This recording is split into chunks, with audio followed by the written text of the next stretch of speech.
ఈ రుణమాఫీ పేరిట ఏదైతే ఒక మోసానికి తెరలేపిండో రేవంత్ రెడ్డి గారు, అది పూర్తిగా బోగస్, ఒక $1 మిలియన్ జోక్గా తేలిపోయింది. కాబట్టే దాని నుంచి అటెన్షన్ డైవర్ట్ చేయడానికి ఇవాళ ఈ రకమైన విన్యాసాలు చేస్తున్నారని నేను అనుకుంటా ఉన్నా.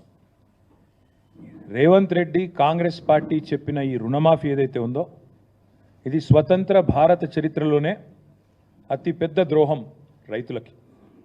మేనిఫెస్టోలో మాట ఇచ్చి డిసెంబర్ 9 నాడే 2 లక్షల రుణమాఫీ అని చెప్పి చేసిన అతిపెద్ద మోసం ఈ రుణమాఫీ. ఒక దారుణమైన దగ, ఒక మాయ. రైతన్నలతో ఒక క్రూరమైన పరిహాసం ఆడిన మరి పరిస్థితి ఈరోజు కాంగ్రెస్ పార్టీది. ఒక మాటలో చెప్పాలంటే అడ్డగోలు ఆంక్షలు, అర్థం లేని షరతులు, కొర్రీలు, కూతలు, కోతలు, మొత్తంగా చెప్పినట్టయితే అన్నదాతలను నిండా ముంచిన పరిస్థితి ఈ రుణమాఫీ ద్వారా. అర్హులైన రైతుల్లో కనీస సగం మంది కూడా కాలేదు. ఇక్కడ మొదటి విషయం మీకు చెప్పాల్సింది, రుణమాఫీ అని ప్రతిపాదన పెట్టినాడు. ఇది ఎక్కడ స్టార్ట్ అయింది స్టోరీ? ఇది రేవంత్ రెడ్డి గారు కాంగ్రెస్ పార్టీ ఎన్నికలకు ముందు ఏం చెప్పారు? డిసెంబర్ 9 నాడు, వీడియో మీరు అందరూ చూసే ఉంటారు, మళ్ళీ చూపెట్టి నేను మీకు బోర్ చేయను, సోషల్ మీడియా అంతా తెలుసు. డిసెంబర్ 9 నాడు ఒకటే రోజు ఒకటే సంతకంతో అర్జెంటుగా 2 లక్షల రుణమాఫీ చేస్తా అని చెప్పింది రేవంత్ రెడ్డి. ఒకే సంతకంతో, సింగిల్ స్ట్రోక్లో. రెండో మాట ఏమన్నారు ఆయన? నిన్న మొన్నటిదాకా కేసీఆర్ గారు ₹1,00,000 రుణమాఫీ ఏదైతే చేసినారో ఆ రుణమాఫీ పొందిన వాళ్ళు కూడా మీరు అర్జెంటుగా బ్యాంకుకు పోండి, వెంటనే 2 లక్షలు తెచ్చుకోండి, నేను వస్తున్నా, డిసెంబర్ 9 నాడు రుణమాఫీ చేస్తున్నా అని చెప్పిందే రేవంత్ రెడ్డి గారు. అయితే ఈ 2 లక్షల రుణమాఫీ అనే మాట వచ్చినప్పుడు చాలామంది మిత్రులు, రైతులు కానీ, జర్నలిస్టులు కానీ చాలామంది ఆలోచన చేసినారు, 2 లక్షల రుణమాఫీ అంటే ఎంత అవుతుంది, ఎంత అవుతుంది అన్నప్పుడు ఇదే రేవంత్ రెడ్డి గారు చెప్పారు. అది కూడా వీడియో ఉంది, మీకు కావాలంటే ప్లే చేస్తా. 40,000 కోట్ల రూపాయలు. ఏ పాటిదయ్యా 40,000 కోట్లు? ఒక్క సంవత్సరం నేను కడుపు కట్టుకుంటే చాలు 40,000 కోట్లు అనాయాసంగా కట్టేస్తా. ఇది ఆయన నోట్లోంచి వచ్చిన మాట, కావాలంటే మీకు ప్లే చేసి చూపెడతా. ఒక్క సంవత్సరం నేను కడుపు కట్టుకుంటే, అవినీతికి పాల్పడకపోతే, ఆయన అన్న మాట రేవంత్ రెడ్డి, మీకు పంపిస్తా కావాలంటే అందరికీ. ఒక్క సంవత్సరం కడుపు కట్టుకుంటే 40,000 కోట్లు అట్ట కట్టేయచ్చు అనాయాసంగా. ఇది ఆయన చెప్పిన మాట.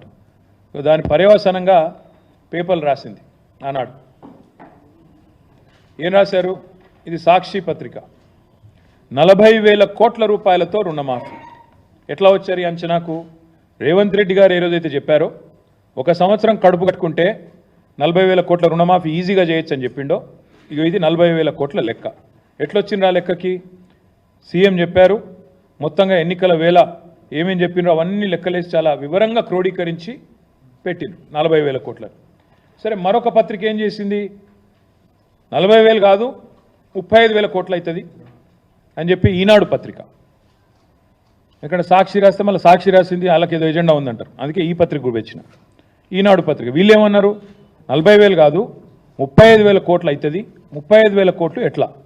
సో రేవంత్ చెప్పిందేమో 40,000 కోట్లని, దానికి ఆధారంగా ఒక పత్రిక రాస్తే తర్వాత 35,000 కోట్ల సేకరణ ఎట్లా అని చెప్పి కసరత్తు జరుగుతోంది అంటూ ఈనాడు పత్రిక రాసిన మాట. తదనంతరం మళ్ళీ కొద్ది కాలం కాగానే మరి జూలై మాసం రాగానే లెక్క మారింది. ఎలక్షన్ అయిపోయింది, లెక్క మారింది. 40,000 కోట్లు పోయింది, 35,000 కోట్లు పోయింది, లెక్క మారింది. 31,000 కోట్లతోనే రుణమాఫీ అని క్యాబినెట్ తీర్మానం చేసింది అని పత్రికలు రాసినాయి. అది కూడా పత్రికలు రాయడంతో పాటు ముఖ్యమంత్రి గారు కూడా ట్వీట్ చేశారు. ఏమని? మా క్యాబినెట్ రైతులకు ఇచ్చిన మాట ప్రకారం 31,000 కోట్లు మాఫీ చేయాలని నిర్ణయం తీసుకున్నాము, ఇది క్యాబినెట్ తీర్మానం అని తెలంగాణ చీఫ్ మినిస్టర్స్ ఆఫీస్ నుంచి, అఫీషియల్ హ్యాండిల్ నుంచి వారు చేసిన ట్వీట్. అంటే పచ్చి మోసము, దగా అని ఎందుకంటున్నా అంటే, ఎన్నికలకు ముందేమో ప్రతి రైతుకు రుణమాఫీ చేస్తా, ప్రతి రైతు అర్హుడే, రేషన్ కార్డు నిబంధన లేదు, ఇన్కమ్ ట్యాక్స్ నిబంధన లేదు, ఏ షరతులు లేవు, అందరికీ అన్నీ. ఎన్నికలు అయిపోగానే కొందరికే కొన్ని కొరీలు పెట్టడం, ఆంక్షలు పెట్టడం, కోతలు పెట్టడం. ఎన్ని మాటలు అన్నారు అన్నాడు? రుణం తీసుకున్న ప్రతి ఒక్కరూ అర్హుడే, రుణం కనుక మీరు తీసుకోకపోతే అర్జెంటుగా తెచ్చుకోండి, పరుగున బ్యాంకు బొండి తెచ్చుకొని 2 లక్షలు తెచ్చుకోండి నేను చేస్తా అన్నారు. కానీ వాస్తవం ఏంటి ఈరోజు? ఇవాళ వాస్తవం ఏంటి అంటే ఈరోజు పేపర్లు ఇది రాస్తున్నాయి. ఇది మా పరకాల మా ఎక్స్ఎమ్మెల్యే ధర్మారెడ్డి గారు ఇక్కడ ఉన్నారు. పరకాల నుంచి ధర్మారెడ్డి గారు తెచ్చింది ఇది, అక్కడి లోకల్ పత్రిక. మేము కూడా ఉన్నామని మమ్మల్ని గుర్తించండి అంటూ అదే ఈనాడు పేపర్ మళ్ళీ ఒక పెద్ద రైటర్ మమ్మల్ని గుర్తించట్లేదు, ఆంక్షలు పెట్టి కట్ చేస్తున్నారు అంటూ వాళ్ళ బాధలు రైతుల ఫోటోలతో సహా బాదావత్ కిరణ్ కుమార్ ఇంకా చాలామంది వివరాలు, ఎంతమందికి అయింది రుణమాఫీ, ఇంకెంతమందికి కాలేదు అంటూ మేమున్నామని గుర్తించండి అంటూ రైతులు ఒకవైపు ఇట్లా వాపోతున్నారు.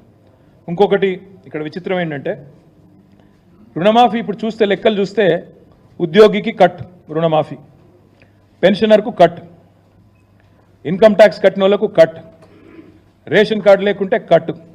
ఇవన్నీ చెప్పినరా ముందు? ఏవీ లేదు. అప్పుడు 40,000 కోట్లు, ఇప్పుడేమో మొత్తం కటింగ్ల మాస్టర్ లాగా. సీఎం అంటే నిజానికి చీఫ్ మినిస్టర్, కానీ సీఎం అంటే కటింగ్ మాస్టర్ లాగా అయిపోయింది ఇప్పుడు పరిస్థితి. అన్ని కటింగ్లు పెట్టడమే. ఎట్లా రుణమాఫీని కట్ చేసి 40,000 కోట్ల నుంచి తగ్గించాలా, ఎట్లా ఏదో ఒక రకంగా చేసినామని పోజులు కొట్టాలా. ఇది ఈరోజు రేవంత్ రెడ్డి గారి ప్రభుత్వం చేస్తున్న వైఖరి.